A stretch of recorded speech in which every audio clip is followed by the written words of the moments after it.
So this is an overview of the agenda. I'm probably not going to take 15 minutes, but we're going to run through. Stephen will go first with the Ohio Department of Medicaid, give us an overview, and then we'll go through each of the plans. We have it ending at 3 o'clock, but we've padded it a little bit. So if we end up having questions that take us beyond three and people want to stay on and listen, feel free to stay. We also understand if people have to hop off. That being said, in our mind and our vision, we're really seeing this meeting as just meeting number one. This is kind of the introduction to bring the providers in connection with the plans, hear a summary from ODM, and then in the very near future, we're thinking we'll have more specific meetings with each of the individual plans to give some more kind of time for direct questions and conversations specific to each plan between the providers. This is being recorded. We had requests from providers to be able to record it.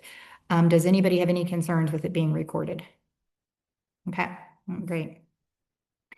So just quickly, so that everybody in the room is thinking the same way, providers and plans both. These are the 8 counties that we cover in Southeast Ohio, exceptionally rural counties, limited population. We are AAA 8. It just is convenience that we have 8 counties and we're AAA 8. It worked out great for the logo. But these are the 8 counties that we cover. So as we're talking today, it'll be specific about serving those 8 counties. I am Jen Westfall. I'm the Aging and Health Director. Dawn Weber is on here as well. She's the Home Care Director. I just wanted to put these emails up here. We are the two primary points of contact when it comes to MyCare inside AAA 8. So if anybody's needing our contact info, that is it. So any questions over that real brief intro there? All right, well, I will stop sharing and I will give the floor to Stephen. Hi there. Sorry, it took me a second to find the mute button, but thanks so much for having me today. Really pleased to be able to join you all and share a little bit about the MyCare program. I'll be kind of giving the high-level overview. Been talking about MyCare a lot the last few minutes or last few years, I guess, really. It just kind of seems to constantly unfold and give way to all sorts of questions. But I'm really excited, particularly to talk about waiver services with providers here who serve the folks in AAA Region 8. So I will share my screen and jump right into it. So with MyCare, a quick bit of history. My goals, I just want to touch on a couple of things. I want to make sure folks are comfortable with what MyCare is, the problem it's trying to solve, how we're trying to integrate it, and what it means to be a duals program. I want to talk a little bit about who's eligible for MyCare, the different kinds of enrollment you can have with MyCare. In the past, we called them opt-in and opt-out, but we'll talk a little bit about the different modes in which you can be in MyCare. There's 2 different ways you could be enrolled with each plan. You're fully integrated or having only your Medicaid benefits. And then also want to talk a little bit about the timing of the rollout. We'll show the rollout calendar where we go live in those AAA Region 8 counties, but then also get a better sense of when the day will be that all the members are actually enrolled in a particular plan if they're MyCare eligible. Then I want to talk a little bit about some provider-specific issues, how you bill, what you need to do in order to be a MyCare provider, and then cover some of those high-level topics before turning it over to the plans. So real quick, a little bit about who's eligible for MyCare. It's a duals program. And what we really mean by that is just people who have Medicare and Medicaid. And some of the statistics I always like to go over is that people who are dual eligible, they have on average 6 chronic conditions compared to people who only have Medicare having 4 on average. 28% of the duals report needing assistance with 3 or more activities of daily living, whereas it's only 9% of the people who have Medicare only. And then it's just over half of the people who are Medicare only report having excellent or really good physical health. And it is significantly less in the duals population, about 22%. So it's a population that is more complex, they have more chronic conditions, they're more likely to fall and need long-term services and supports or have a hospitalization that then puts them in the situation of having to decide, can I live safely at home? Do I need additional assistance?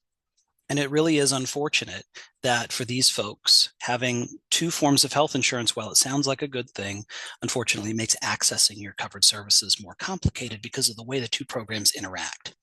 An example I like to use is a constituent case that I had over a year ago. This was a person who was in a non-MyCare area, and they had a regular Medicare Advantage plan, and they also had Medicaid fee-for-service. So they are dual eligible. They would be eligible for MyCare if MyCare had existed in their county at the time, and the person had had an organ transplant and was prescribed some medication.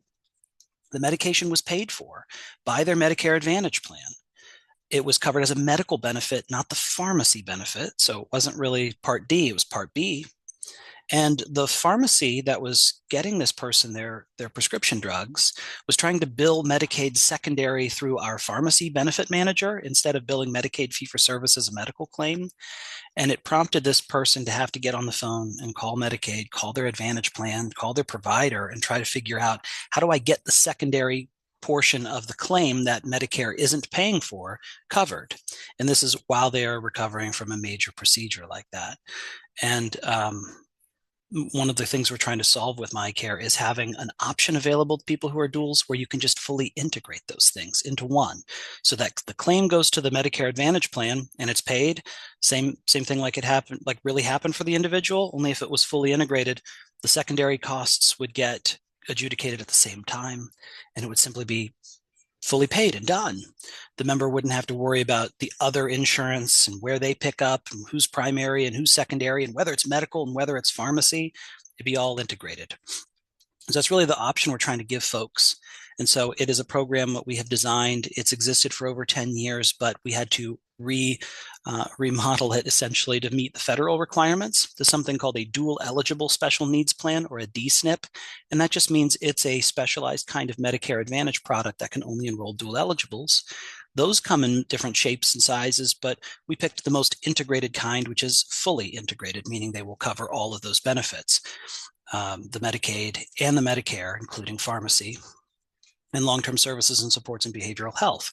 So the goal there is to better integrate those benefits so that members have to do less of that phone tag, calling multiple organizations, and kind of trying to be their own care coordinator. One of the big benefits of our MyCare program is the care coordination you get helps you navigate all of their benefits because they're responsible for all of their benefits instead of just some of them. And a good moment, a crucial moment for our dual population that pops up is when they're facing a transition from the hospital back home. That's a moment where if you're just the Medicare Advantage plan, you might be inclined to talk about skilled nursing facilities because that's part of your benefit package. That might be where you want folks to go because you don't want them to be readmitted to the hospital.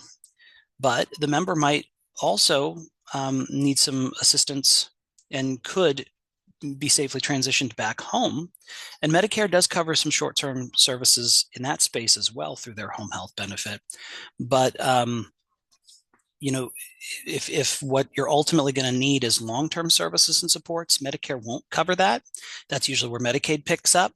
And so you're not as likely to have that option presented to you just by your Medicare Advantage plan, because that's not part of what they're covering. Through a MyCare plan, they are covering that. And so they're more likely to be able to present all the options to somebody to say, hey, we see that you've had this hospitalization. And they're, of course, more likely to know about it because they're also the Medicare plan, so they got the claim. Whereas a lot of times the Medicaid portion of the benefit that could connect you to those long-term services and supports may not have known you were in the hospital because Medicare was primary. And so there's a big information gap that happens when these two pieces of a member's healthcare are disjointed and covered by different organizations. So that's what we're trying to bring together. So that way, when someone's having that transition, they've got the care coordination through their single plan to help them navigate all their benefits and understand all the options available to them instead of just some of them and being referred someplace else if you even happen to find out that the person had Medicaid as well.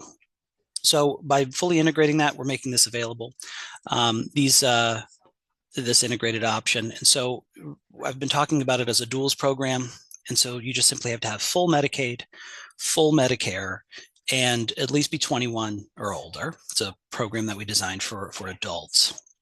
And so when we say full Medicaid, We don't mean the partials where sometimes we just cover some Medicare cost sharing, but the member doesn't actually have Medicaid benefits themselves. And there are a couple other examples where people have very limited Medicaid benefits.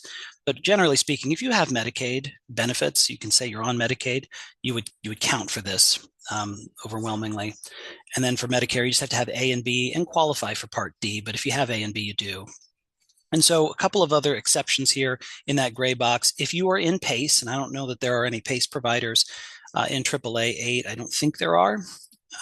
But if someone were in a PACE program where a provider is already integrating the Medicare and Medicaid benefits, you wouldn't also be in a MyCare program or in a MyCare plan. Same for the developmental disabilities waivers. Those are excluded from the MyCare program as well. And then if you have yet another form of health insurance to coordinate, like if you had TRICARE or something else, maybe health insurance from your employer as a retiree, then that too would exclude you from MyCare because we can't fully integrate those benefits because there's yet another health insurance program and payer that would most likely be primary. One point to note though is we don't mean Medigap. So if you have a Medigap policy, that doesn't exclude you. And so that's a little bit about who qualifies for MyCare. And the plans that we have offered are there are 4 of them that we selected when we revamped our MyCare plan and moved to this DSNP approach. We were also told by the legislature to expand statewide. And I'll show the map that shows our rollout schedule here in a moment. But the 3 plans we have that members can choose from. So as we roll out and expand to AAA Region 8 and add those 8 counties, Anthem, CareSource, and Molina are going to be the 3 plans that dual eligibles in that space who are MyCare eligible can pick from. Now, Buckeye is the 4th plan that we selected. They are still a MyCare plan. In 2026, they are not able to enroll new members. And that is just solely from the readiness review process that we conducted after the selections were made. The long and the short of it is that Buckeye was not able to offer a fully integrated DSNP in all 88 of Ohio's counties, which was required. And so they are able to keep the members that they previously had since they were a former MyCare plan as well, but they cannot enroll new members in 2026, but look for them in 2027, especially as we get close to open enrollment. We have every reason to believe that they will be able to begin enrolling new members in 2027 and pass that readiness review at that time. So those are the options. And I do want to kind of put in a plug here for ohiomh.com. There are a couple really helpful things that you can find there. One of them is a plan comparison guide where you can compare the MyCare plans side by side. You can see what Medicare supplemental benefits they offer. You can also see what Medicaid extra benefits they offer, and they're kind of combined in there. A lot of times if you go to the CMS website, you'll only see what they're offering as extras on the Medicare side. And that tends to be what Medicare enrollment brokers will see and talk about too if you're trying to pick a Medicare Advantage plan. The plan comparison guide also includes the Medicaid extra benefits that each plan offers so that you can really see an apples to apples comparison in terms of what they cover beyond the base Medicare and Medicaid services. The other really helpful thing that you can see there is a search tool where you can look up and find the provider network. So if there's a particular provider like a specialist or a hospital system, even waiver providers, you can look and see if you want to try to find a waiver provider type, like a home modification provider, for example, in a particular zip code within 20 miles, you're able to search that there. It's a little clunky. It's a little difficult to use because you're going to have to select the right program type of MyCare, select the plan you're looking for. And at the bottom, when you're selecting specialties, there's a drop-down menu, but you can find in there the different specialty types to be able to find a provider in the MyCare program based on the plan. So you'll be able to compare and see things that way as well. And if that is too much to navigate or figure out, our hotline, our 1-800 consumer hotline, our Medicaid hotline is also a place that folks can go to just talk to a person with less than a minute of hold time to help them make their plan selection as well. So I mentioned the rollout schedule. Yellow is going to be the key area for this audience, of course, because that is AAA Region 8. It's the last region to go live in the MyCare rollout. And if you're familiar with the Medicare side of things, you may be wondering how it is that we're enrolling folks mid-year. But fortunately, because this is a fully integrated kind of Medicare plan, CMS offers this special enrollment period where, because you're picking a fully integrated plan, you're able to do a once per month selection. So even though it's mid-year, these members who are MyCare eligible, once MyCare becomes available in their county, they're able to pick one of these MyCare plans and enroll with them on the Medicare side, even though it's well outside of Medicare open enrollment. And because this is a fully integrated um, plan, then one of the interesting things about this is we, the Medicaid agency, are expected to align. What that basically means is if I'm MyCare eligible and I'm going to CMS and I'm enrolling in a Medicare Advantage plan, and that happens to be a MyCare plan, I'm selecting them as my Part C plan, then Medicaid has to align that enrollment to match that it's fully aligned. So if you pick a MyCare plan and it goes through, that enrollment is accepted, then Medicaid will align that enrollment to match. So you don't have to make two separate calls. You go through the Medicare door, you will have fully integrated benefits through that MyCare plan. And I want to point out that our MyCare plans are really the only ones who can do this. I know there are other plans out there. They even call themselves D-SNPs. You'll see plans on CMS Plan Finder that say things like Dual Advantage or Dual Plus or Dual Align or those sorts of things. Just to let you know, our MyCare plans use the term MyCare in their plan title, and they're the only ones who are fully integrated. Other D-SNPs might only enroll duals, and they're similar that way, but they don't actually cover the Medicaid services. So you don't have the benefits of that full integration. And I promised you that I would explain the different modes of aligning or enrolling in a MyCare plan, because you have your free choice of any Medicare plan you want to enroll in. We can't limit your MyCare options to those MyCare plans for Medicare, I mean.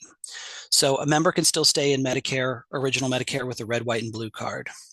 They can pick a standalone Part D plan and stay in original Medicare, or have a Medicare Advantage plan that's not a MyCare plan, because Medicare, unlike Medicaid, is something you pay payroll taxes into directly.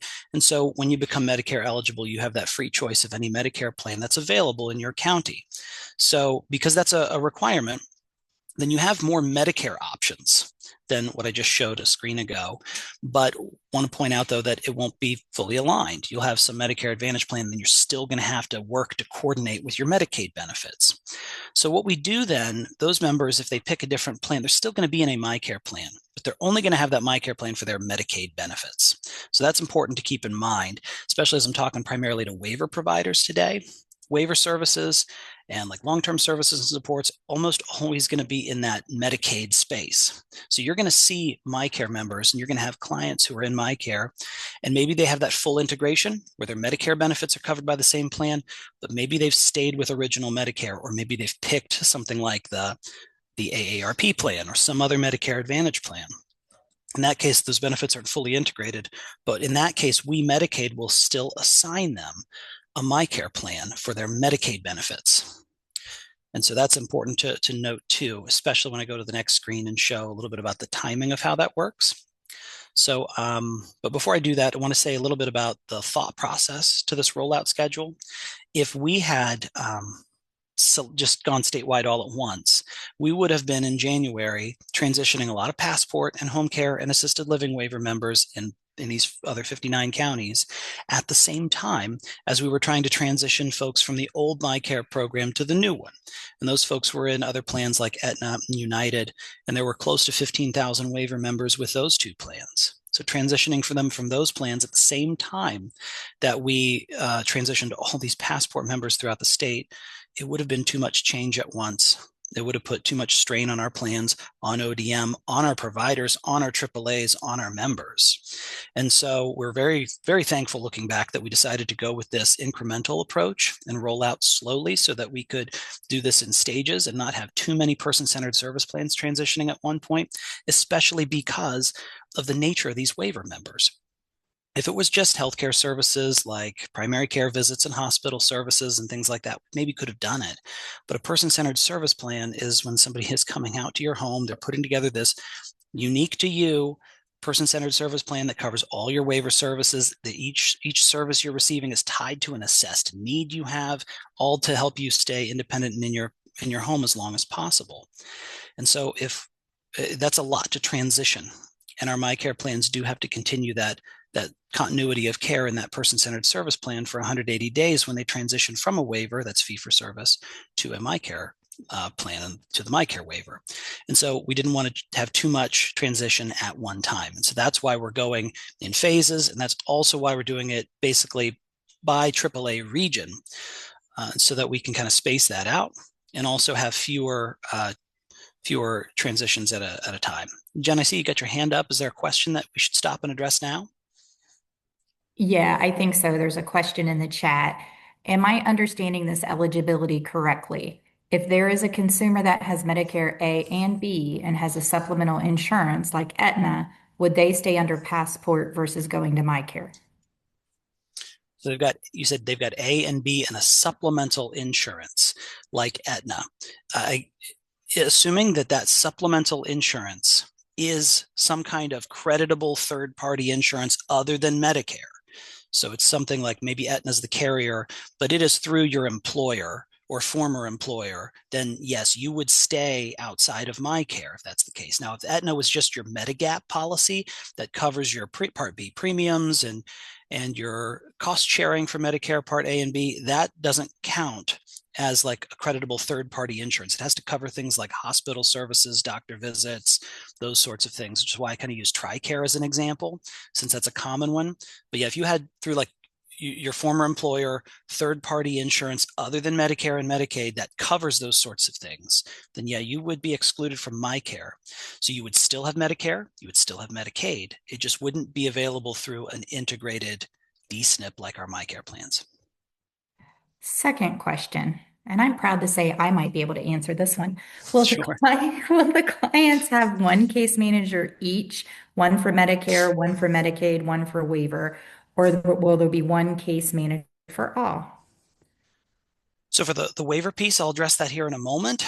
But there isn't going to be one for Medicare and one for Medicaid. It's fully integrated so that care coordinators should help the member navigate all their Medicare and Medicaid benefits. And most services are Medicare primary when you're talking about traditional healthcare services. But if it is something like, some behavioral health services, which are Medicaid primary, in that case, it's still going to be integrated through your care coordinator at your MyCare plan. You don't have different ones, one for Medicare and Medicaid. It should be fully integrated. Now, for the waiver services, and I can just address that now, it's historically in MyCare, we've had this since the beginning, this arrangement where the MyCare plans contract with the area agencies on aging in order to do the waiver service coordination for people who are 60 and older, the age range that they would be on Passport for their waiver services.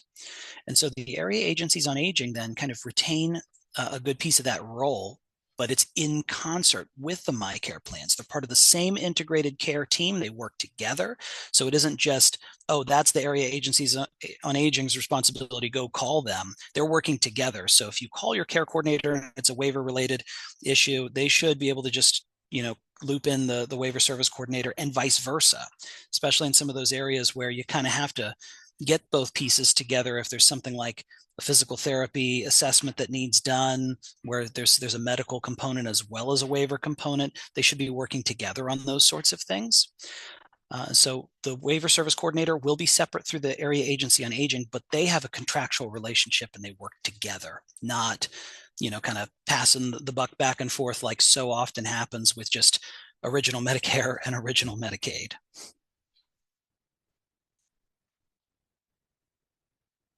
And that is all the questions in the chat right now. Oh, great. So real quick, I want to touch on the timing as well, because I just showed you the month in which MyCare goes live, and it is natural to then think, oh, August, that's when all the MyCare eligible people will be in a MyCare plan. This is an important thing I want to touch on because I want to make sure folks know that all of the MyCare eligible people, all the ones who meet that criteria I showed a minute ago, won't be in a MyCare plan on August 1st. Some will, but what we'll see is kind of a ramp up.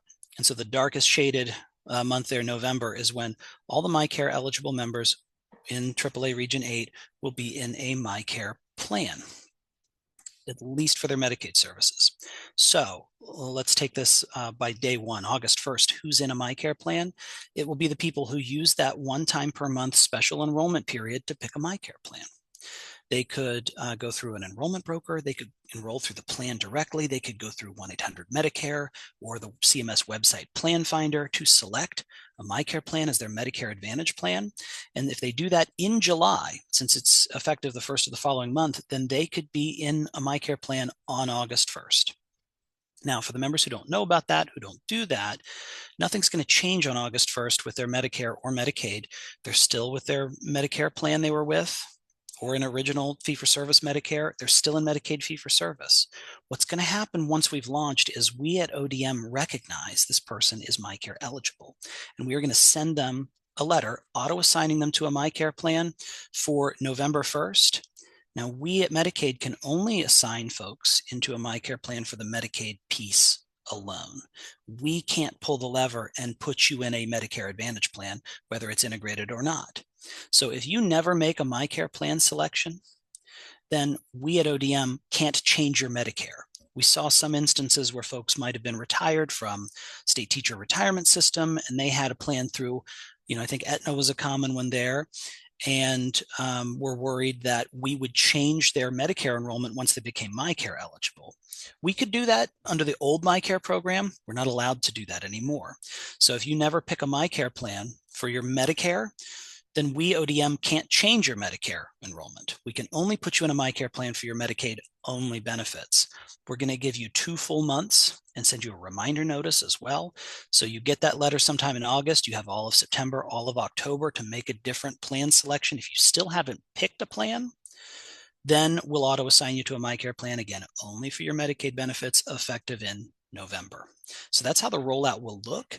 For the folks prior to November who might be dual eligible today, they will only be in a MyCare plan if they pick one. So hopefully that helps folks see a little bit, down the road and know what's coming, so that you don't think on August 1st you're going to have all of your passport people move at once. Only the ones who have picked up the phone and enrolled in a MyCare plan will see their enrollment change. So then a little bit about providers. What you need to do to be able to serve MyCare members in the waiver space is, and really this is broader than waiver providers, but you just simply have to be a Medicaid enrolled provider first. And that includes Passport. So if you're already an assisted living or a Passport provider, you're a Medicaid provider. If you've gone through the Department of Aging, or you've enrolled through an area agency on aging to be able to serve Passport members, you're on that, what we would historically call that ODA file, that list of providers who can do Passport services. And so you're on the list, you're an ODM enrolled provider, and you're able to serve MyCare waiver members. And so that's going to include all the Passport providers, all of the assisted living providers, and all the providers who can do Ohio home care waiver services too. And so it expands the potential pool of providers who can serve MyCare waiver members, because if in fee-for-service land, there are kind of 2 different worlds based on if you've turned 60 or not. If you're under 60, you're kind of limited to those home care waiver providers. If you're over 60, those Ohio home care waiver providers can't serve you unless they're also enrolled through the Area Agency on Aging and on that Passport program too.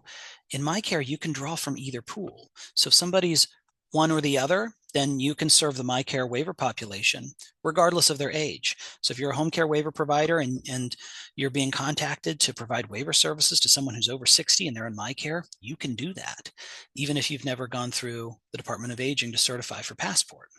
And likewise, the other direction, if you're a Passport provider and you're being, let's say you're one of those agencies that's not Medicare certified or not otherwise accredited, but you are certified through the Department of Aging, and you're being asked to provide waiver services to a waiver member who's in MyCare, but they're under age 60, you can still do that because Passport certification counts as being able to render those sorts of services.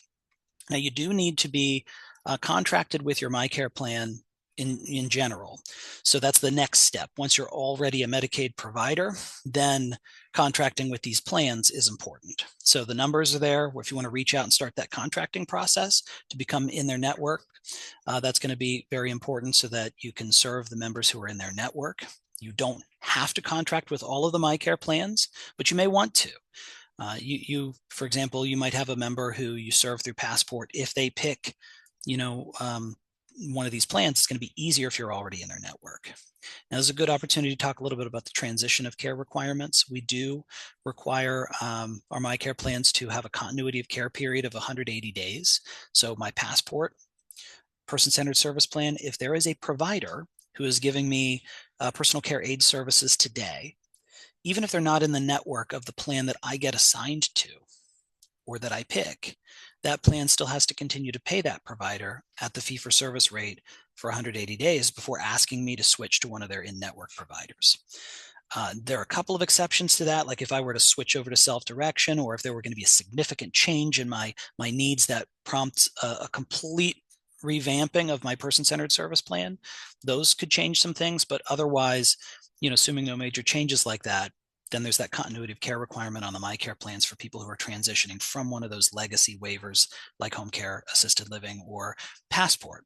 Now, real quick about assisted living. Assisted living is so unique because you're not just the person's provider, you're their home. And so the assisted living continuity of care period doesn't end after 180 days. In fact, it doesn't really end at all. So if I'm in an assisted living provider, I'm through the AL waiver, and then because I'm a dual, I end up being auto-assigned or picking a MyCare plan. Even if the assisted living provider is not in network with the plan I've gone to, that plan has to continue to reimburse at the fee-for-service rate to that assisted living provider, basically indefinitely, as long as that member continues to be on the waiver, meet that level of care, and continue to be in the MyCare program. Then that obligation never really expires. So it's very common for the MyCare plans to enter into agreements with assisted living providers in order to, have a limited arrangement where we'll reimburse you for certain clients, but you're not in our full provider panel. And that's significant because if I were already in MyCare, I don't need long-term services and supports, but then one day I do, but I was already with the plan, I have to pick from the providers who are in that provider panel to get my waiver services. Now, I'm not coming from some other legacy provider in that situation. And so the provider panel still very much matters. But just so you know, if you're transitioning from a fee-for-service waiver, it isn't as if like a switch is flipped and now all of a sudden you have to move completely over to the in-network providers. There is some continuity of care. And to also help with that for certain long-term services and supports like NIF services and AL, where they do have to continue that continuity of care requirement indefinitely, we are trying to, in our auto assignment mechanism, make sure that we are auto assigning members to a plan that has that provider in their network. So specifically for the ones who are their home as well, the AL and the nursing facility providers, we're strongly going to take that into account in the assignment methodology so that we're assigning members to a MyCare plan that has the AL or the nursing facility provider in their network too, whenever possible. So that's a little bit about contracting, but highly encourage you to contract with the plans. It will make life a lot easier. And then this is a little bit about claims submission. I do want to point out that, I had a slide that kind of talks about the different ways you could submit claims if something is Medicare or Medicaid primary. Because we're talking waiver and long-term services and supports, I really wanted to focus on the two options because overwhelmingly you all are going to be providing services that are Medicaid primary. So you shouldn't have to worry so much about, well, what if the person is with original Medicare and it's a Medicare primary service? Maybe some Medicare certified home health agencies are going to have to worry about that. And if you are that kind of provider, just know that if the person's with original Medicare and it is a Medicare certified home health agency and it's a Medicare service, you'll bill original Medicare like you would first, and then you'll have to work with the plan for the Medicaid secondary cost sharing. But for our waiver providers here who are doing waiver services, be it personal care, waiver nursing, or even state plan private duty nursing, home modifications, home delivered meals, all these classic waiver services you get through Passport, you get through home care waiver, those are going to be Medicaid primary, and you're really dealing with two ways of submitting the claims. So if you're a Department of Aging certified provider and you've only ever submitted claims through PIMS, this is going to be different. And so what that really comes down to then are two ways. You'll submit claims through what we call our one front door. It's a single clearinghouse where all the claims come through at ODM. They are referred out to the appropriate MyCare plan for claims adjudication. So if you use a trading partner, if you use somebody like Rhino Bills, a common one in the waiver space, then your trading partner should know how to get those claims to our one front door. as long as you know which MyCare plan the member is enrolled with. So talk to your trading partners and make sure they're ready to go. We've already gone through this in January in the 29 counties where we've already launched. Some of the common things that we saw that caused some issues that we've worked through is sometimes members were, or providers and their trading partners were using the Medicare member IDs or some other member ID instead of the Medicaid member ID. Those are common things that your trading partners, if you use them, should know, but just make sure they're good to submit those claims through our one front door.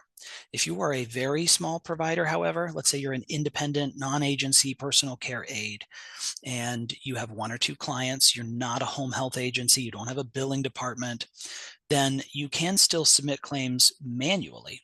And in that case, that would go through the plan's portals. Some of them use Availity and have kind of a platform through Availity where you can enter those claims manually.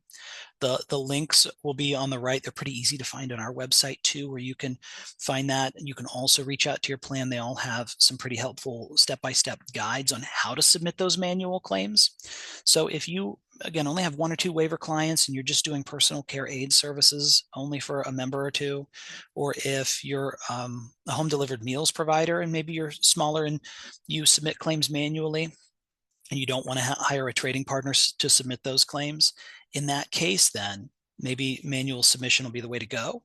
And so there's some resources there on the right about how to do that.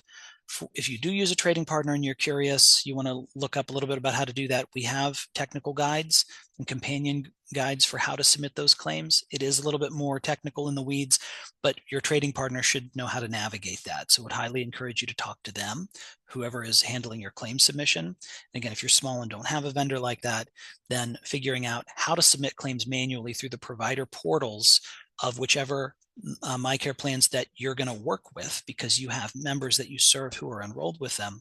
That's the way to go, and that's where you should concentrate your efforts leading up to the launch to figure out and make sure you know how to submit those claims manually.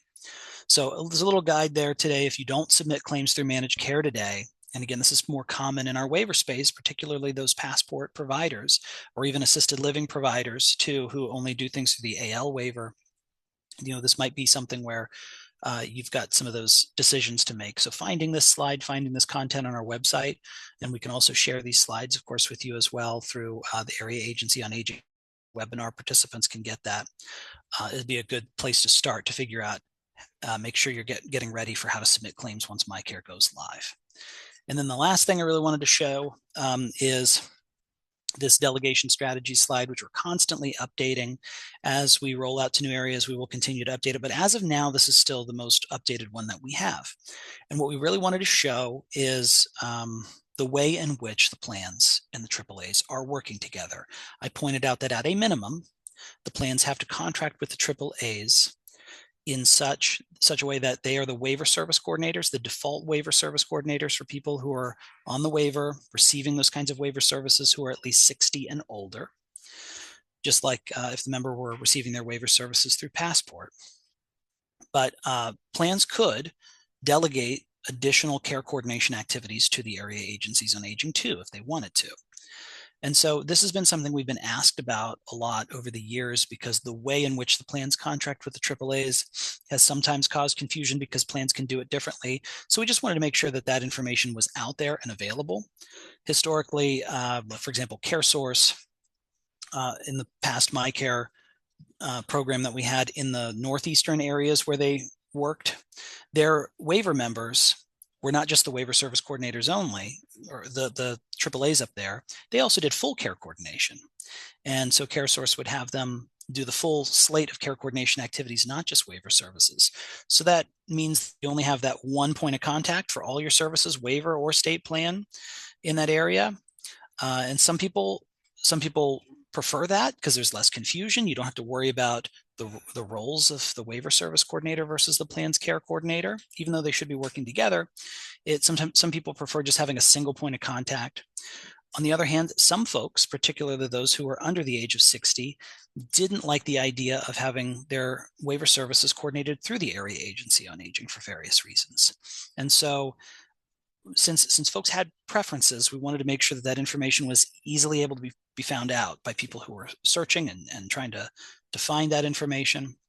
And I also want to point out that the legislature did require us, in addition to continuing that arrangement between the area agencies on aging and the MyCare plans, there's also that ability where if a member does not want the area agency on aging to be their waiver service coordinator, they can simply reach out through their plan and express a preference for the alternative. I think the alternative is going to be just having the plan's care coordinator also coordinate your waiver services too. So if a member prefers that, that's always going to be an option too. So we, as a global viewpoint, thought it was very important to maintain that ability for those area agencies on aging, that local presence throughout the state, who know their communities, who know their provider base, particularly as something as weedsy as Passport, with all of its wonderful complexities of all the modifiers and different types of credentialing and things that they do. It is very helpful to have the area agencies on aging involved in the MyCare program too, since it draws so heavily from Passport and assisted living. So, so having those AAAs involved is very important, but members always have that opportunity to say, I would rather have the care coordination solely go through my plan's care coordinator and not have the AAAs involved. So making sure members are aware that they have those options is important too. So I'll pause there. Those are the things I wanted to cover. And I can pause for questions, or if there are any, Jen, and if there are not, happy to just move forward with the program and turn it over to whoever the next presenter will be.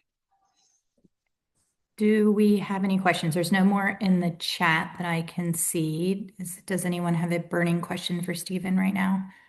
Or was this all a lot? It's a lot. I've heard it multiple times and it's still a lot. So if this is your first go around, don't worry if it's a bit confusing. That's normal.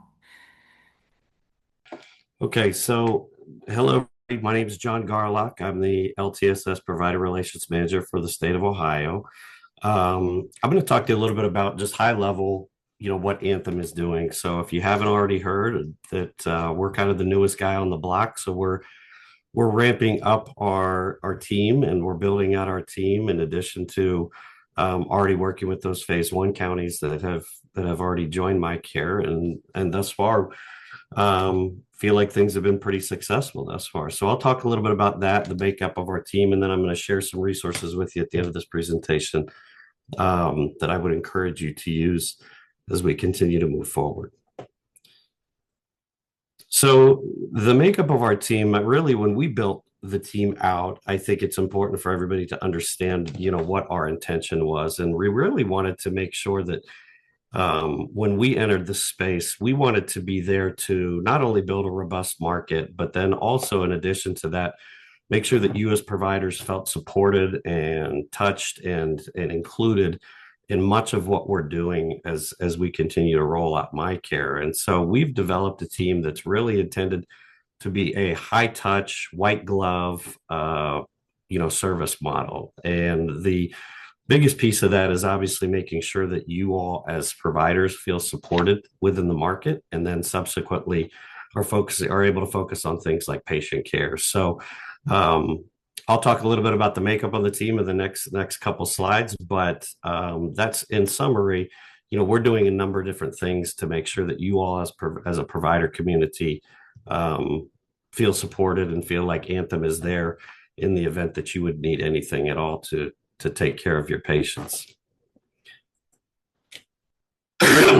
Excuse me. So the first role that I'm going to talk about is our LTSS Provider Relations Representative. And we currently have 4 of them across the state. They're all regionally located. We actually have one that covers the south portion of the state where you all are located.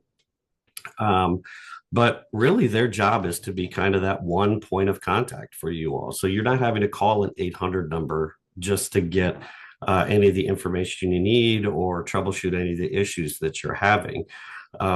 Currently, like I said, we do have 4, and I'll talk a little bit about our org chart here in a minute. The intention is to eventually land with about 6 across the state. And if we end up needing more, then we will certainly supply more. But really, that's going to be every provider in our network is going to have a dedicated provider relations representative. So as I mentioned before, you're not calling the 800 number, you're calling, in your particular case, the gentleman's name is Mark.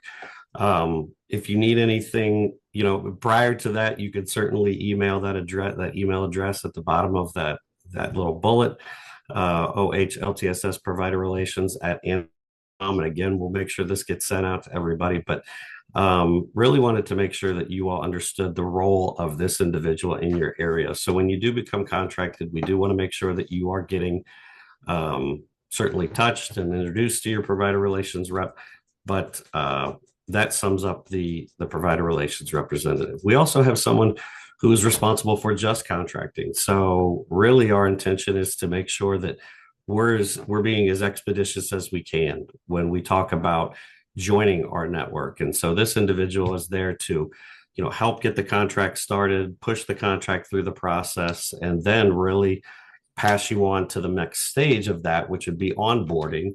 And that's going to be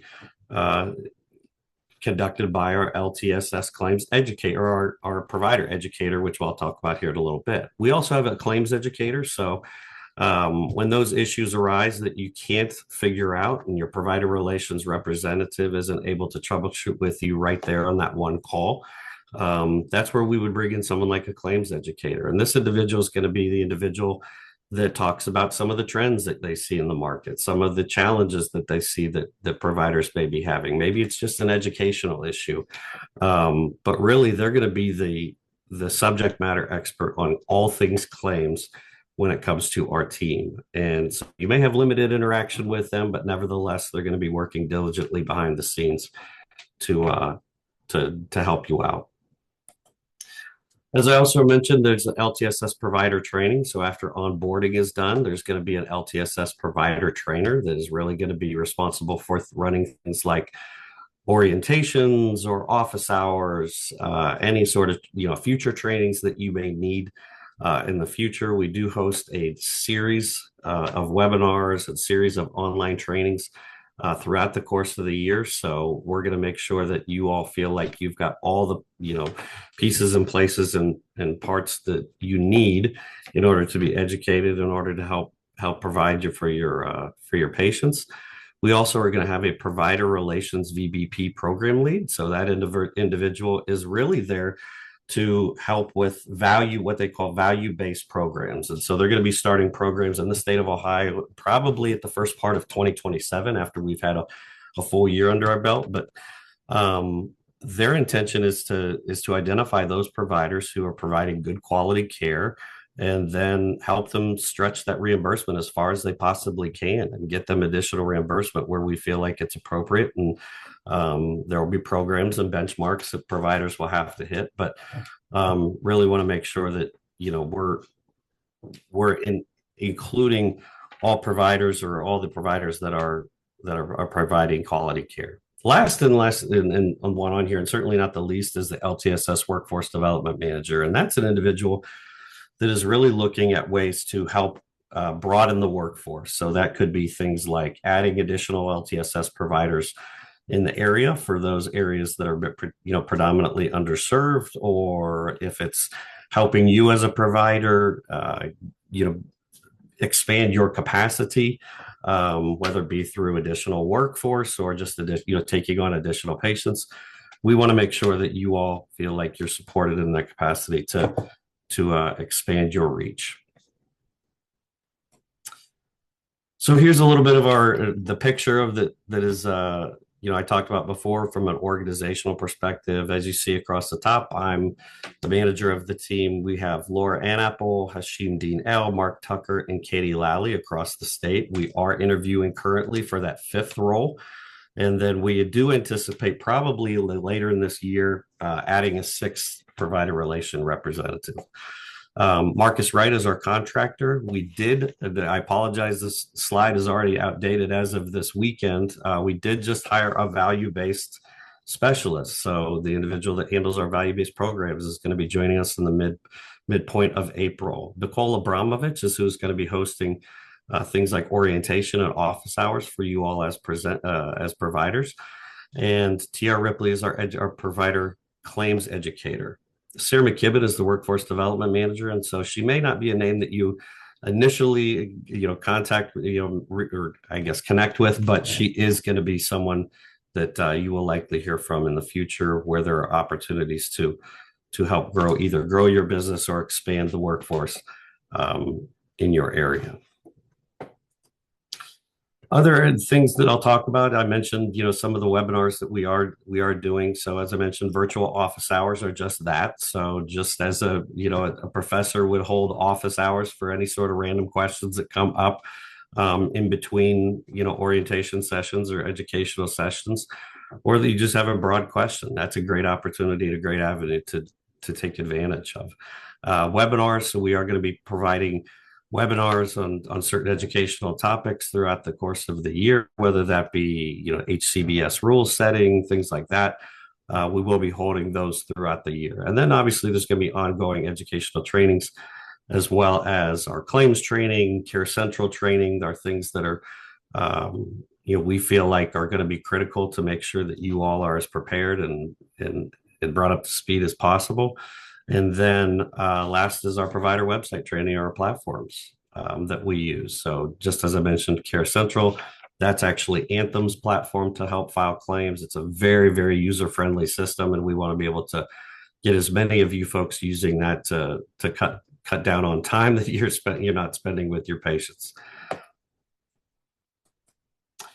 Some of this last couple slides, just real briefly, wanted to talk about some of the resources that we have available. So again, we will send this slide out. So it lists all of our email addresses. As Stephen mentioned before, there's an 800 number.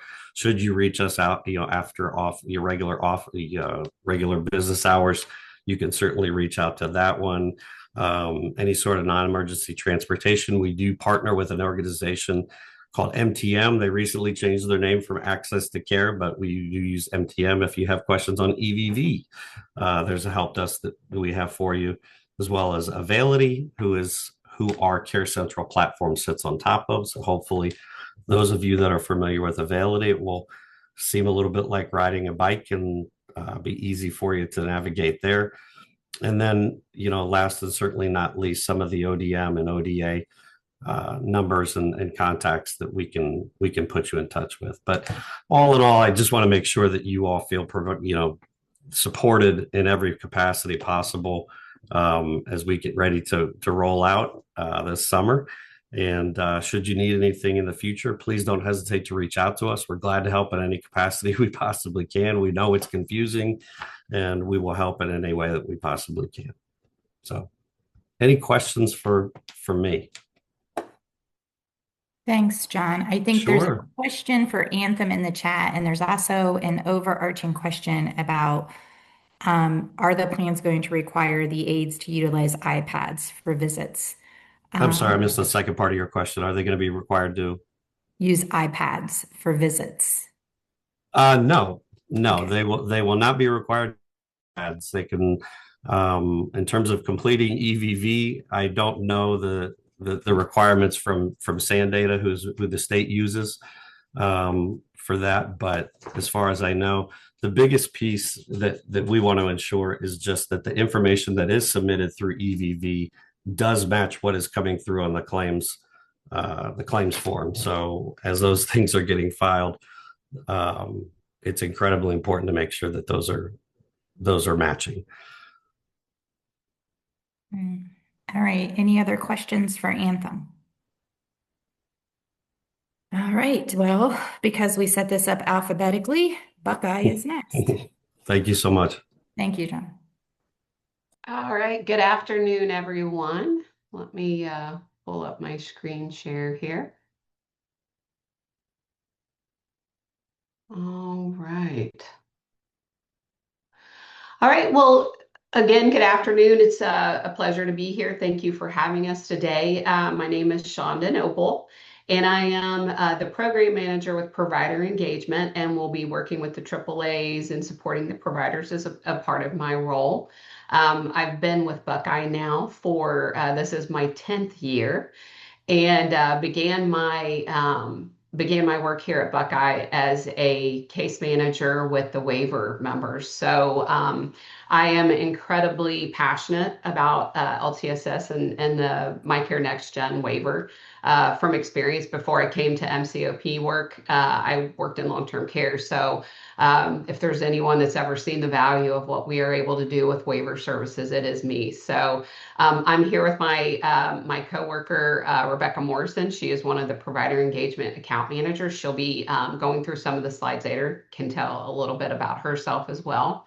But we'll go ahead and get started.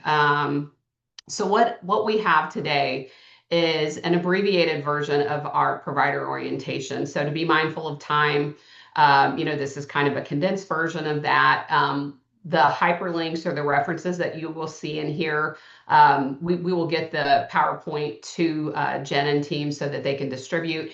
But anything that you see that has a hyperlink, you're able to click on that and go to that area. So the Buckeye sites, any of the ODM sites that we have referenced. So our vision, of course, we've been around since 2004 in Ohio, and our vision is to transform the healthcare of the community one person at a time. So, that's what we're here to do. We're here to collaborate with not only the members and our teams, but the providers to be a part of that team to get the best outcomes possible that we can for our members. The Next Gen MyCare goals, of course, we want to focus on the individual. We want to improve the individual and the population wellness and health outcomes. We want this to be a personalized experience while we support providers continuously in improving our members' care that they receive, improve the care for the individuals with complex needs to promote independence in the community, and then, of course, increase program transparency and accountability. We've got a screenshot for you of what our ID cards look like so that when you are presented those with initiation of care, that top example, of course, is for an aligned member, meaning that we are managing both that Medicare and Medicaid benefit for them. You can see that there's more detail to that card, but you will see that program as WellCare, Buckeye, MyCare, Ohio Dual Align is what you will see up at the top of that card. And then that second example below that, that is for a Medicaid only member. So that means that that Buckeye is managing that Medicaid benefit for that member. And again, we are, just managing the Medicare, and the member either has fee for service or another plan managing that. Key provider resources. So we have a provider homepage. We do have a robust list of resources and items on the provider page so that you can hands-on without having to go the next step, and kind of be able to self-manage. Again, on this PowerPoint, you'll see all of the hyperlinks for that, but these are all the resources. We also have a dedicated provider service support line that is specifically MyCare, gives that information, and that line is Monday through Friday from 8 a.m. to 8 p.m. And then we have an email listed for contract coordination as well as our contract negotiators. And the difference between those two is that contract coordination is that initial outreach. And then the negotiators are when you get into the process of contracting, the negotiators are who you would reach out to during that contracting process. Here's our website resources. It kind of lists out, find a provider, provider portal, anything that you're going to need to support your relationship will be listed on here. All of these, again, are hyperlinked as well so that you can click on them and be taken directly to that part of the site, and as well as the provider website is listed there at the bottom. Our secure provider portal, you can go in, check member eligibility, view, manage your member list, view and submit claims, inclusive, again, of the work that you're doing with Buckeye. And that hyperlink at the bottom will take you to that provider homepage.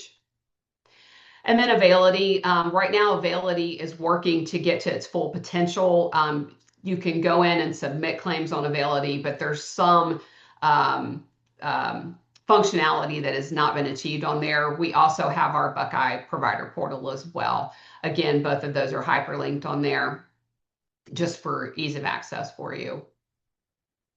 Again, more provider resource. I won't go into detail of each one, but just list it out with the hyperlinks for you if you would need assistance with any of these areas. And then provider responsibilities, I am going to toss it over to Rebecca to kind of go through these next few slides and give you more information about these. Thank you, Shonda. Hi, I'm Becky or Rebecca. I answer to everything. I've been with Buckeye for 5 years now, and I grew up in Zanesville, Ohio. So and family comes from all over the southern counties. So this particular region is very near and dear to my heart. So I'm very glad to see you guys get some expanded services down there. Um, so with Buckeye, some of the things that we do want to talk about is just provider responsibilities. Again, these are going to be just common sense, everyday things, and anything that requires more detail, we have a link to our provider manual in there. But we want to make sure that we protect our members' privacy. And that we're delivering a quality service to them. It's important that they do get quality care no matter where they're located. And so we want to make sure that that's what's happening. And access to care as well as after hours access. We do have some standards of availability that we have notated in our provider manual. And if anybody needs help setting up like an after hours access, or if they're not sure what type of information is required for that sort of thing, we're absolutely available to help assist with that. Next slide. And then cultural competency. We want to make sure that we are meeting our members where they're at and addressing them on the same level that they need. If somebody needs translation services, we have those items available free of charge. So we can have somebody on a call. They're if it's a member who is deaf and needs American Sign Language, that is something that can be set up via video conference. So we definitely want to make sure that we are reaching our members, as fluently as we can. We also have information on our website for the different trainings. I'm sorry. I was wondering if I was getting ahead of myself, but I'm not. I believe that all of the plans will require some type of a cultural competency, verification. And it's not so much that you have to go through and complete one for every single plan, but generally, if you complete one plan's competency, then you can still attest for the other plans that has been completed, and that will serve for the other plans as well. So we want to make sure that you guys know you don't have to do each one individually. Anytime that there is a need for the additional services, for any type of cultural, social, linguistic needs, as outlined there, it is absolutely no cost to the member. So that's definitely something we want to make sure is very clear. Those items are free for everybody, and again, I believe that I speak for all of the plans when I say that, they're the resources are there. If there's any question, if there's a need, just go ahead and reach out to us. We can definitely get something set up. Next. So thank you. So for the provider enrollment, the credentialing contracting, so, obviously you want to start with ODM and get everything started that way. You will then need to make sure that you contract with the MCOs. It's really it's very advantageous to just kind of do everybody, to be honest. But if you only want to do one or two, that's okay too. Um, but but you definitely want to make sure that you are contracting with the MCOs as a follow-up to starting that credentialing process with ODM. And I know there's been, I haven't checked it for a little while, but I know that there is some questions going on in the chat around contracting. So I know all of my colleagues are probably very busy checking that and making sure that everything is getting answered as relates to their particular plans. But for Buckeye in particular, though, as Shonda pointed out earlier, we do have the Ohio contracting mailbox. We do have the negotiators mailbox. And if you are stymied, absolutely stymied on getting through, at the end of this, she's going to share my information. And I have most of the counties in uh, in AAA 8, but I also work with some of my colleagues for some of the other counties. Like I know Meigs and Athens are a little bit outside of my purview, but I'm always an excellent resource. I'm available, not a problem. Hit me up. I'm always here. Next slide.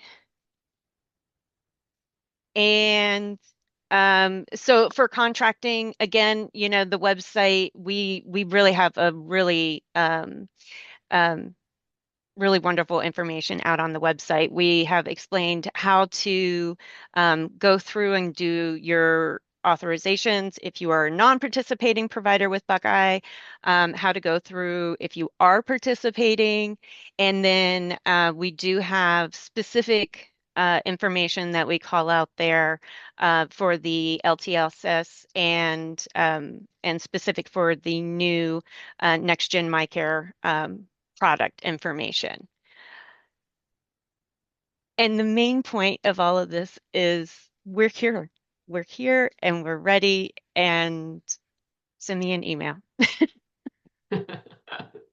That's a great summary, Jen. We're here.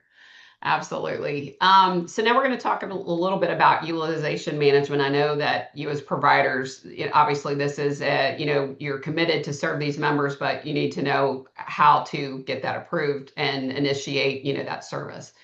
So prior authorization, we do have a pre-screen tool on our website that you can find. Again, that underlined there is the hyperlink to that. So if you do have a question, if a service requires a prior authorization, you can put the procedure code in there, find out if that does require a prior authorization.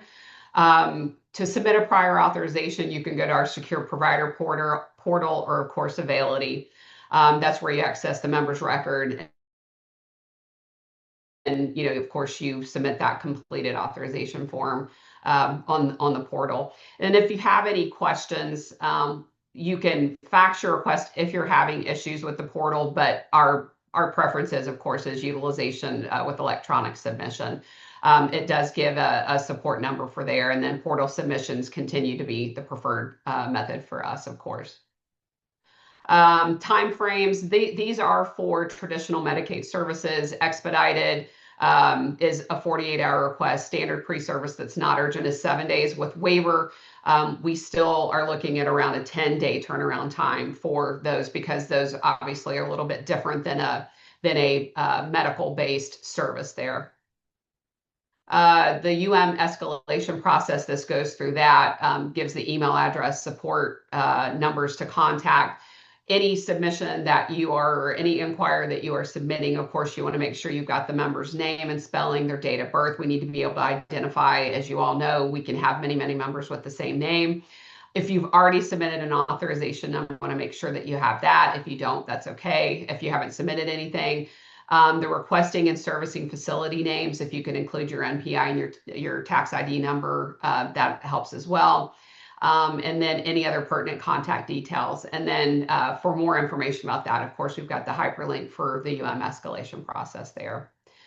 LTSS, so obviously the arena that we're all talking about today. The MyCare coordination, Ohio Care Coordination, a care coordinator will be able to assist the members. And this care coordinator we're talking about specific to the plan. So all MyCare members with any of the plans, they're going to have a care coordinator at the plan, and that's regardless of their age. As far as when we look at waiver services, that waiver service delegation for any member that's 60 or older will be to the AAAs. Any member that's 59 or younger will be at the plan. So this kind of goes over what that care coordinator does. They help plan and scheduling appointments, understand diagnosis and illness and the outcomes from that, connecting the member to community resources to help meet needs that maybe for things that aren't covered under a benefit or for just community support, making sure that the members have the medication and supplies they need, and then understanding healthcare benefits and what covered services are covered. And then to be a liaison, of course, as well between the providers and the member as well when needed for that support. This just talks a little bit about care coordination, just overseeing those transition to cares, ensure the delivery of services in accordance with that person-centered service plan. This talks about our service coordination for Buckeye. I think we're in line with the other plans with the exception of CareSource. Our members that are age 60 and older, we have delegated the AAA to oversight those waiver services, and then members.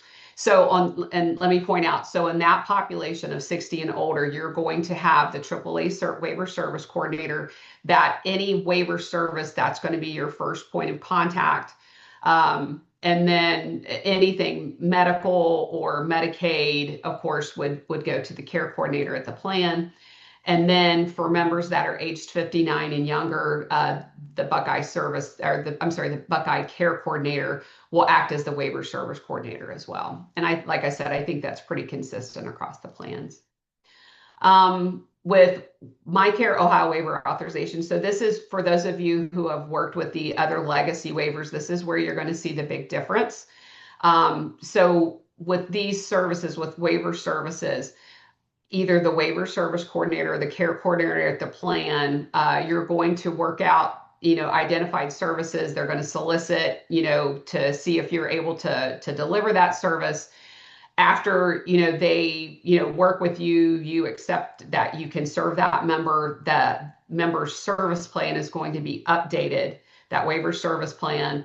And then that will be then tasked to the waiver team for review and authorization. So that's a little bit different for you if you've worked in those other legacy waivers. Where you're used to, it gets put into that, I think it's the PEM system, and then you build out of that same system. So with these waiver members, there is an authorization created, and it's created after that service plan is updated. And just like anything else, any other service, any other prior authorization, with traditional services that we deliver, before you deliver services, you need to make sure that you have an authorization along with a copy of that service plan, person-centered service plan, in your hand before you initiate services. And then, again, more resources for just that training to go along with that. I'm going to go a little faster because I know we're getting tight on time. Waiver provider signature requirement. So as a waiver provider, you are required to acknowledge that service plan, acknowledged as a part of that team that's delivering care. That can be done on the Buckeye provider portal. It's very simple. You go in, there's actually an assessment that pulls up, and you click in, put some information in, the date that you've reviewed and received, and just acknowledge that receipt. And what that does is just let us know this is actually an OAC requirement, but it lets us know that you've received that, you're agreeing to that care, and you're going to be responsible for delivering that care. EVV, we've kind of talked to this a little bit. Buckeye is not requiring an iPad, but we, of course, are following the guidance that ODM has given with the EVV. And so there's some resources on here for SAN data. Also the EVV website for you. Transition of care. just in general, you are, as a provider, you are an integral part of the team that, oversights and, provides care for this member. So, any transition of care, any change in care, any change in, the member's condition, we depend on you as an integral part of our team to make sure that you notify us of that change in care, that hospitalization. If there's, if the member lives with a family caregiver, and there's that family caregiver is sick, anything that you find out that's affecting that member's outcome, we depend on you to notify us of that. So any, care plan updates, we ask the day that you find out that you reach out to that service coordinator, reach out to the care coordinator, let us know. And then with collaboration, we want to make sure that you're engaging with those waiver service coordinators and Buckeye care coordinators in discharge planning and reassessment. Incident management and reporting, again, if you are the person that discovers that, you need to immediately report that to us. It has to be reported in 24 hours of discovery, but we would ask that you reach out to us immediately so that we can report as we need to, and then manage any negative outcome that would come from that incident. Claims and adjustments and appeals. This kind of goes through the claim submission process. I'm not going to go into great detail. You'll have this slide for reference. Fiscal intermediary, of course, we submit through that OMS, the one front door, gives the information for that. Again, I'm going to go through this quicker because I want to be mindful of the other plans' times. These are our payer ID and claim submissions for your reference. I guess, again, you'll have this in hand so that you can reference that with the hyperlinks to the different websites. Claim submissions, again, the billing methods, and then the EDI module, more information on that. It also references the OAC rule that talks about claim submission timeframes. More on MyCare claim submissions, do's and don'ts for you. And then the important stuff, contacts for Buckeye. We've got the provider services, care management, provider portal, EFT, and electronic claim submissions, all of that contact. And then for the electronic claims, to give you the payer IDs for that as well. This is the hyperlink for our portal, provider service number for you, again, Monday to Friday, 8 to 8. If you can submit in the portal, you can submit messages as well, and just ask that you allow 3 to 5 days for a return correspondence on that. Provider call service center, this lists out what they can assist you with here. Provider engagement, again, just kind of gives you, what it is that we do to support you as providers. And then, final and most important, this is contact information for myself and for Rebecca. So as Rebecca said, the provider engagement account managers, they work by region, zip code. There might be some of the counties that are kind of outside where she is, but reach out to her anyway, because she can direct you in the right way. And if it's a question she can answer, she'll go ahead and answer that. I work across the state. So if you need anything, any questions, this is, of course, an overwhelming process, and we are very, very empathetic to that. So we don't want you to try to figure out who to call. Just call us. You can contact Rebecca. You can contact myself. We are here to support you. We are here to make you successful, link arm in arm with you as we, begin this rollout process. We are here to support you and, help you with the best outcomes, and most importantly, help our members with the best outcomes. So thank you all for your time today. Again, reach out with any questions. Thank you so much. And thanks, Jen. And I apologize if I went over. Oh, you're good. Do we have any last minute questions for Buckeye before we queue up CareSource? Hi, everyone. My name is Sarah DeVenture. I am one of the provider relations account managers here at CareSource. I am the rep for your region, so you'll probably be seeing and hearing a lot from me in the next upcoming months. But just going to talk a little bit about CareSource, what we have been doing to get you guys ready for this transition.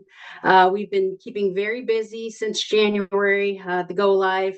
Didn't get to celebrate Christmas or New Year's, probably won't get to celebrate Easter or 4th of of July or any, no, I'm kidding. But we have been very, very busy. We just want to make sure that everyone's comfortable with this transition. We want to make this easy, seamless, and pain-free for you as possible. So we're just going to talk about, who CareSource is and kind of the tools and resources available to you guys to try to make this a good transition for you. So our mission is to make a lasting impression in our members' lives by improving their health and well-being. So our pledge is to partner with you guys, the providers, to help members make healthy choices. We want to make it easy on you guys. We want to make it easy and fun to work with us. We want you guys to feel comfortable reaching out and know who to reach out to. So we emphasize this direct, ongoing communication. We also offer hands-on training and support, and we pride ourselves on accurate and efficient claims payments. We are focused on healthcare with heart. So that's mission focused, comprehensive, member centric health and life services. We have a lot of experience, over 30 years of service. CareSource is a leading nonprofit health insurance company. We serve over 2.1 million members through our Medicaid, Marketplace, MyCare, dual special needs plans, and PASS programs. So some of our responsibilities: we want to ensure an effective member provider appeal and grievance process. We want to provide support for every provider through the Provider Services Call Center and our LTSS Provider Relations team. We want to comply with all state and federal regulations. We also want to coordinate benefits for members with primary insurance. We want to notify providers 30 days of any policy changes and any new edits or system changes related to claims adjudication or payment key processing. We also want to remind you to please refer to your contract in the provider manual for more information regarding expectations and responsibilities. These are some of our member benefit highlights. So we have a pretty robust member benefits package, especially for those that are dual enrolled in both the Medicare and the Medicaid. So we offer coverage with no copays and extra perks that help them members save money. So some of these highlights are all standard Medicare and Medicaid benefits. There's no copays for Medicaid services, Medicaid covered drugs, or Medicare Part D drugs. The Medicare and Medicaid dual members have this enhanced transportation package. So that is unlimited trips for healthcare visits. You can go to the gym, the grocery store, pharmacy, or community events. We also have dental coverage for the oral exams and cleaning, fluoride treatments, plus implants. And then we also offer $287 each month for a healthy benefits plus allowance. Now this money can be used for rent, utilities, groceries, personal care items, and even pet care. We also have our MyCare rewards program, and this is, you get like the members get a healthy benefits plus card, and you are rewarded for doing things like your annual screenings and exams. We also have fitness benefits through Silver and Fit at no cost to the members. Now, our members that are in the MyCare with their Medicaid only through CareSource, they have all standard Medicaid benefits, no copays for Medicaid services and Medicaid covered drugs. They have basic transportation, which is if the transportation is 30 miles or more, we'll cover you for that. So for anywhere for healthcare services or visits. We also have dental coverage for the oral exams and cleanings. So this is what our MyCare member card looks like. You'll see on the left is the fully integrated. They have both their Medicare and their Medicaid through CareSource. And then on the right is just the Medicaid only. You'll see that circled there down in the bottom right corner. That indicates that that's the Medicaid only through us. So how do you begin servicing our CareSource members? Well, you need to make sure that you're enrolled with ODM via the PNM. So you want to enroll there first. We have a PNM resource guide linked here. And then you want to reach out to us and contract with CareSource. We have our provider contract request form linked here, as well as a step-by-step guide on how to complete this form. You'll want to make sure that you keep your application number handy. This will allow us to track the status of your application. And then you'll want to sign that contract upon receipt. Here's the email address to get in touch with our contracting team. Once everything is processed and finalized, you'll receive a welcome letter. This welcome letter will have your CareSource provider ID, and that's the ID number that you'll use to set up your provider portal account. CareSource has their own provider portal where you can look up claims and do all kinds of stuff. So you'll want to make sure that you keep that number handy. So what we're doing lots of training sessions for providers. Pretty much every Wednesday we have something going on. So the first Wednesday of the month, we do a rotating topic. Now all these training sessions are from 12 to 1. So the second Wednesday of every month, we do our waiver provider orientation. The third Wednesday of the month, we're going to do our provider portal training. And then the fourth Wednesday, we do claims submission and service plans, where we kind of walk you through step-by-step process on our portal on how to submit your claims. So we're also offering office hours for providers as needed to support you through the transition. If you want to be kept up to date on the upcoming office hours, you can register below. There's a QR code in the corner of this slide. You can scan that. There's also links to register below. We can fill out our provider communication form, and we'll make sure you get added to our distribution list. You can also always reach out to our designated shared mailbox. That's CareSource, OHLTSS, HCBS support at caresource.com. Whenever you send an email to us there, please make sure you include your provider name, any email addresses from anyone in your office or on your team that you would like to have added to the meeting invites, and also include your provider type and or your specialty. And this is kind of the breakdown of our team structure. So LTSS account managers, we have Jasmine Carter. She's responsible for the AAA regions 1, 2, 6, and 7. Myself, Sarah DeVenture, responsible for 8, 9, 10B, and 11. And then we have Dawn English, and she is over 3, 4, 5, and 10A. We also have 3 data operations analysts supporting our teams, and they kind of, run any kind of reports or any kind of the nerdy things we need done behind the scenes for our teams. So Charlene Archer, Beth Bundy, and Angela McElroy. So this is kind of a visual of how our team is spread out across Ohio. So Dawn is in that orange region, kind of the northwest.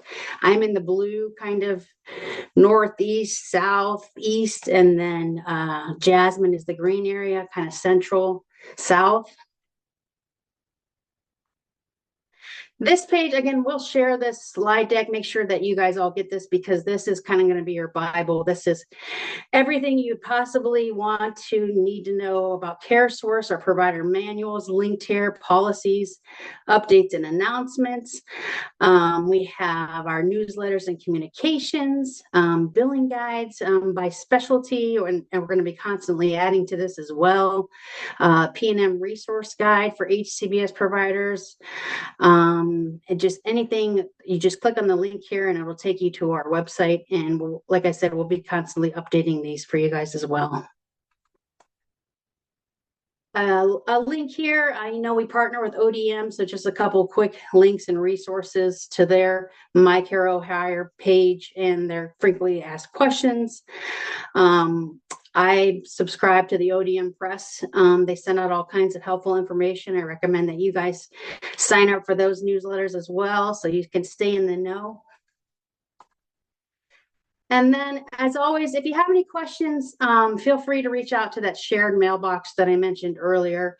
We also have an issue form that you can, if you're having any issues or questions or anything,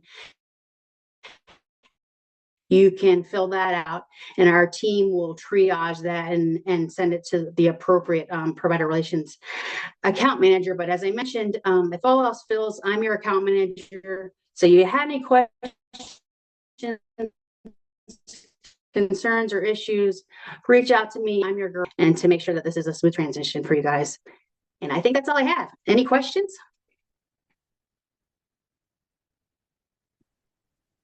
Any questions for Sarah? Okay. Thank you. Thanks, Sarah. Okay, so last but not least, Molina. Great, thank you. Hey, everybody, thanks for joining us today. I want to thank Jen for inviting us for this. This has been great. Love the presentation by ODM. I just want to introduce myself. So I'm Bill Kane. It says William there. I go by Bill. Only my mom called me William. So, and I've been with Molina for about 5 years. I'm a senior provider relations representative. We do have a dedicated team for LTSS for provider relations that consists of our lead over there, our senior rep, Alex. We have Alonzo and Melise, so they'll be dedicated to helping you out. I would say that, about our team is look at it as kind of like a concierge slash educator slash coach.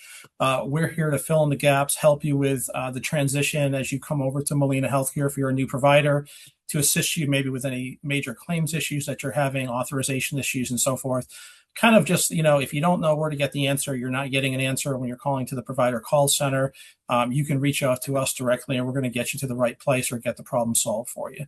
So with that, I'll go ahead and go through our presentation. I'm going to skip through some of these quickly because they're high level slides, but we've been a Fortune 500 company for quite a while, and we serve over 5 million members nationwide.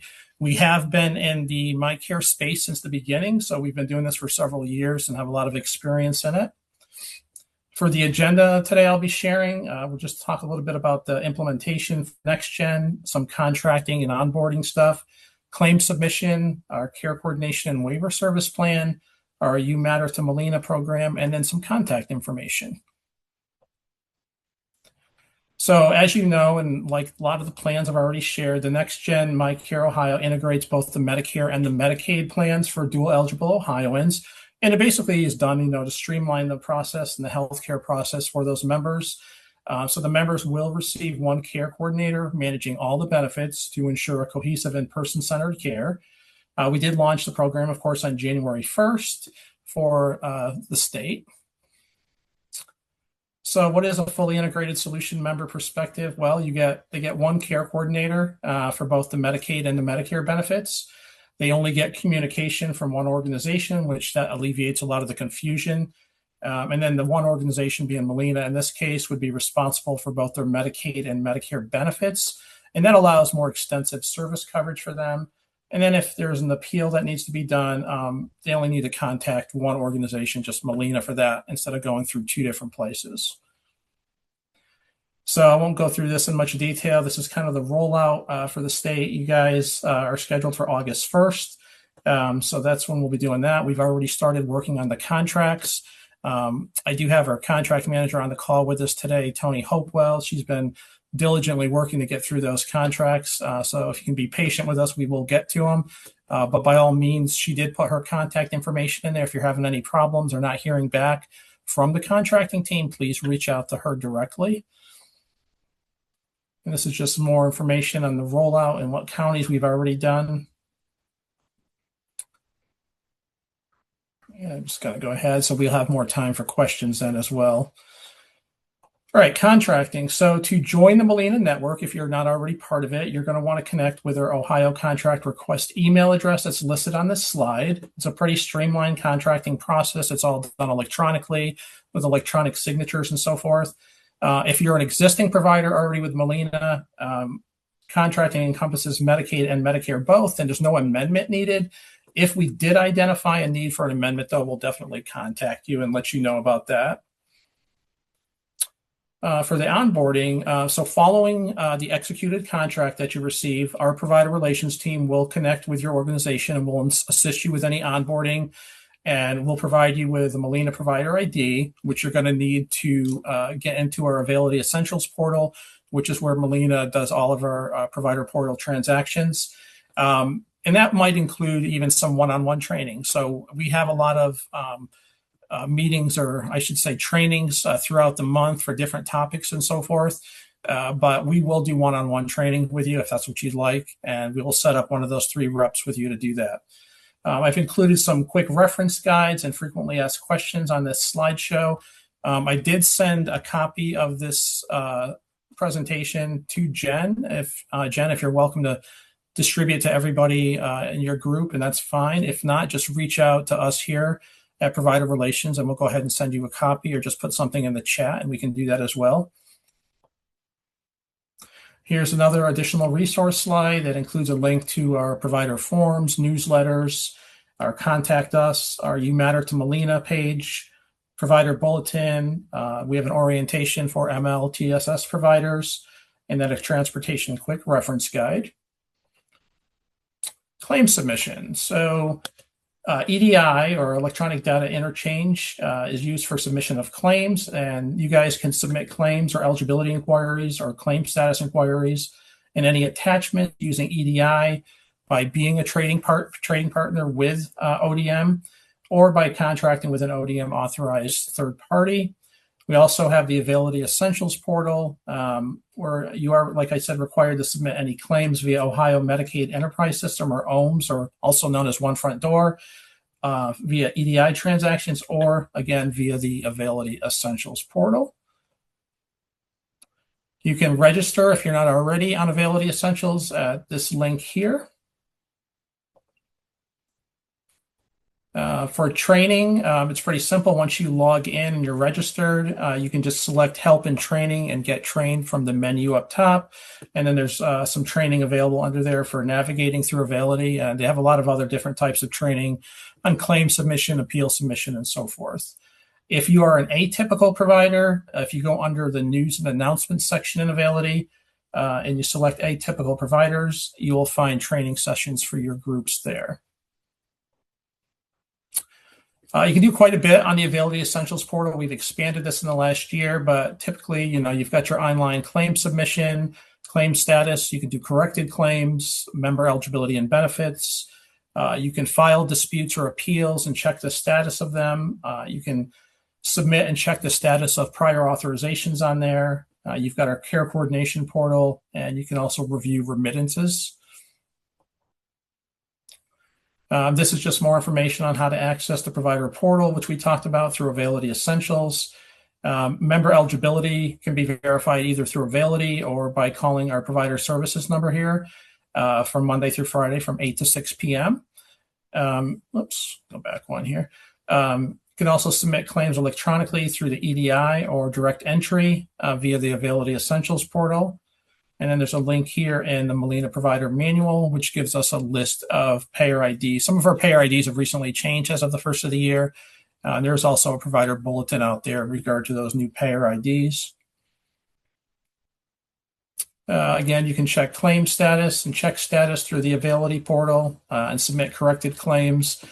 We do have a link here to the corrected claims billing guide that goes through all of that for you. And then, of course, appeals can be submitted either through Availability or via fax.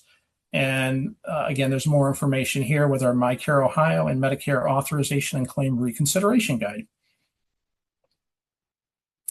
Care coordination and waiver service plans. So as I believe ODM mentioned this in their presentation, but if over the age of 60, the member can choose their waiver service coordinator.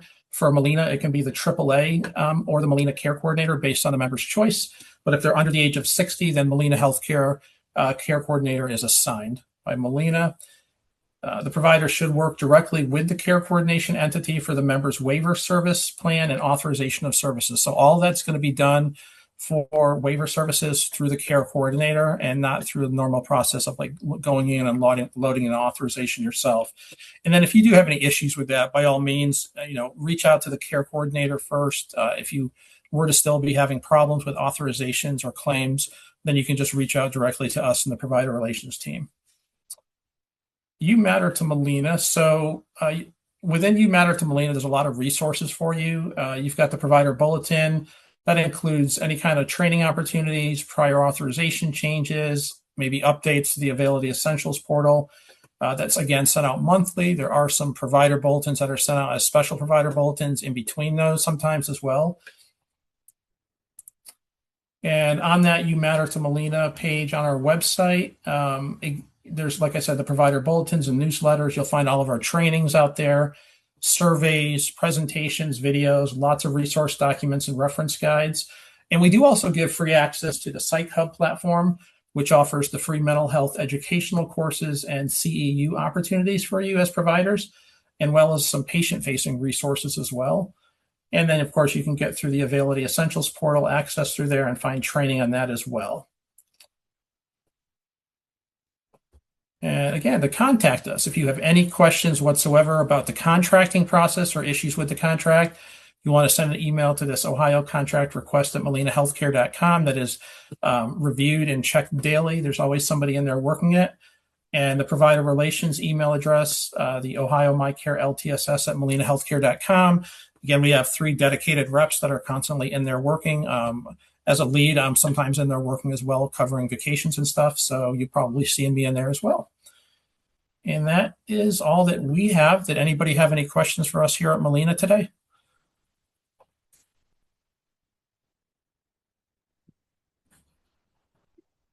Boy, you guys are all really quiet today. No questions. I see that we do have a question in the chat about the ODM meeting in Marietta on 3/23 of 26. If you go into the Ohio Department of Medicaid MyCare websites, you will find those events under community events. Someone on my team might be able to look that up quickly and put a link in the chat. Full disclosure, I'm afraid to, because I'm afraid I'll disconnect or show something. There we go. Oh, nope, that's Bill's emails. No, I was I just got sharing some of excited our for a minute, information. Bill. I'm sorry. But we'll get a link put in there for you. So overall, do we have any questions? Any questions about the Medicaid presentation? This is the last 15 minutes here where it's fair game to ask about what we talked about and any other thoughts you might have that we might be able to answer. And if you have any suggestions for future meetings, trainings, education. So if folks just want to raise their hand, we can. There we go. Amanda put the link in the chat for the June 23rd event.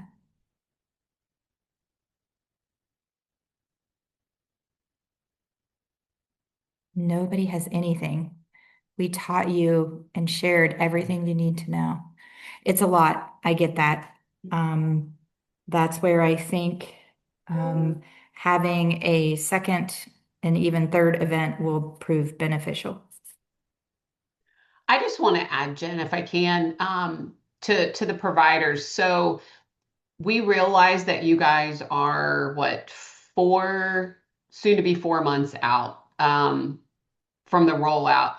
But it's really important because if you are not already contracted with one of the MCOPs, it's important to start that process now because it is it can take a minute to do that. So you want to make sure that you start that process now. It can be 60 to 90 days to get that everything lined up to where you're ready to take on members.